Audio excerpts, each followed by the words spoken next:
नवनीत राणांना राष्ट्रवादीमध्ये प्रवेश करण्याची अट आहे। राज्यसभेच्या उमेदवारीसाठी राष्ट्रवादीकडून ही अट घालण्यात आल्याची शक्यता आहे। सुनेत्रा पवारांच्या जागेवर वर्णी लागण्याची शक्यता आहे, तर रवी राणांनाही राष्ट्रवादीकडून मंत्रिपदाची ऑफर आहे। विश्वसनीय सूत्रांनी लोकशाही मराठीला या संदर्भात माहिती दिली आहे। छगन भुजबळांना राज्यसभेची उमेदवारी मिळण्याची शक्यता असून राष्ट्रवादीच्या नेत्यांनी फडणवीसांची भेट घेतली। राज्यसभेच्या जागेसाठी भुजबळांच्या नावाची घोषणा होण्याची शक्यता आहे। सुनेत्रा पवार या उपमुख्यमंत्री म्हणून राज्यात परतल्यामुळे रिक्त झालेल्या राष्ट्रवादी काँग्रेसच्या कोट्यातील राज्यसभेची जागा कुणाला मिळणार याकडे सर्वांचं लक्ष लागलेलं असतानाच आता गाठीभेटी वाढलेल्या आहे आणि छगन भुजबळ यांच्या नावावर शिक्कामोर्तब होण्याची शक्यता आहे।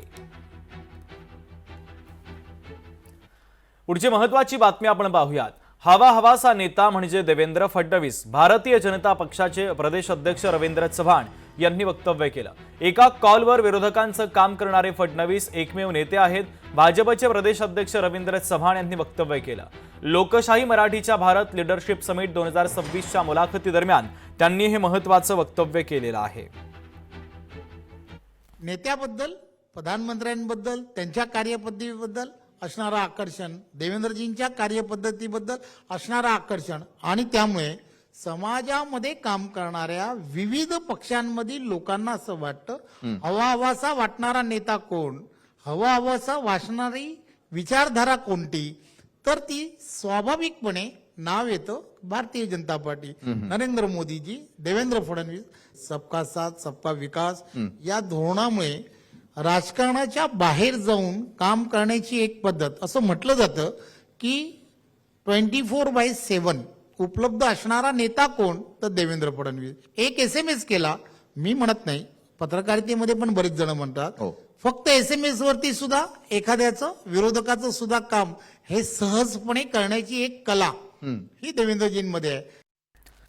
एकनाथ शिंदे संवेदनशील नेते आहेत। देश विदेशातील नेतेही शिंदेंना ओळखतात।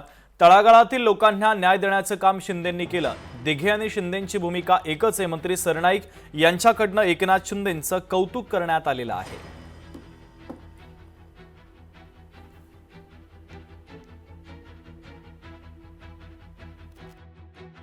मी आणि शिंदे साहेब म्हणजे आम्ही सुरुवातच आमची बघा, पहिल्यांदा ठाणे महापालिकेमध्ये नगरसेवक म्हणून आम्ही दोघं पहिल्यांदा 97ला गेलो आणि आता चालू आहे आमची मैत्री। तर त्यापूर्वी सुद्धा होतीच नाही असं नाही, परंतु शिंदे साहेब फार संवेदनशील आहेत आणि म्हणजे त्यांची जाणीव असं नाहीये की ते राजकारणामध्ये आता मुख्यमंत्री होते किंवा उपमुख्यमंत्री आता म्हणून काम करतात, परंतु तुम्ही बघितलं की जेव्हा ते मुख्यमंत्री झाले तोपर्यंत एकनाथ शिंदे साहेब फक्त राज्याचे एक मंत्री म्हणून फक्त लोक त्यांना काही प्रमाणामध्ये ओळखत होते। कदाचित राज्यातील 2-10% लोक ओळखत होते, परंतु आज फक्त राज्यातले 100% नाही तर देश विदेशातले सुद्धा बहुतांश लोक त्यांना ओळखायला लागले। याचं कारण ते संवेदनशील आहेत आणि मी फार जवळनं बघितलंय। प्रत्येक गोष्टीमध्ये स्वतःला झोकून द्यायचं, स्वतःच्या माध्यमातून सर्वसामान्य जनतेला कसं सहकार्य करता येईल, मदत करता येईल, आपल्याला राजकीय ताकद जी ईश्वराच्या आशीर्वादानं मिळालेली आहे त्या राजकीय ताकदीचा उपयोग करून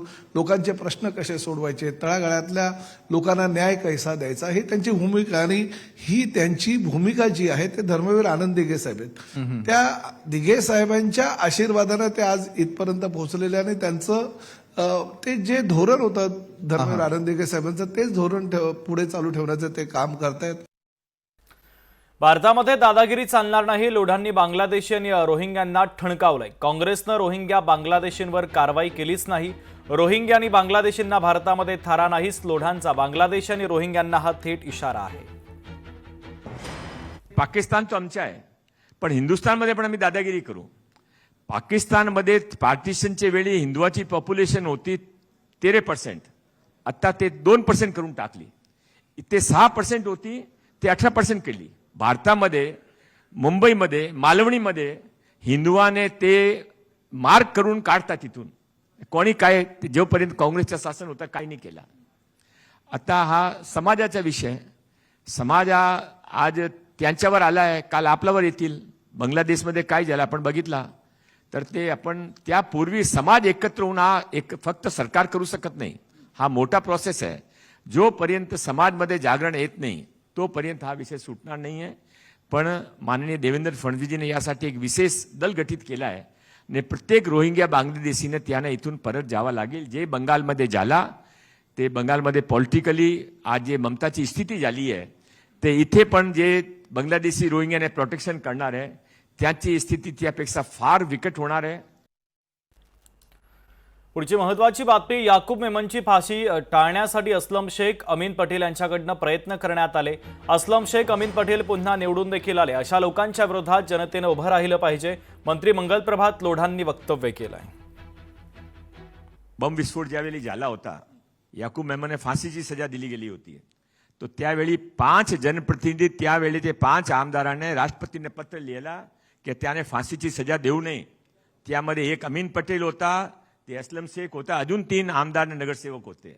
ते परत निवडून आले. हा भारताची स्थिती आहे, मुंबईची स्थिती आहे. जे 365 मुंबईकरांनी ज्याने बॉम्ब विस्फोटून परकचे उडून करून टाकले त्याने तुम्ही फाशी देऊ नये असा ते ऑफिशियली पत्र लिखता. प्रयत्न तर काय तरी केले असेल.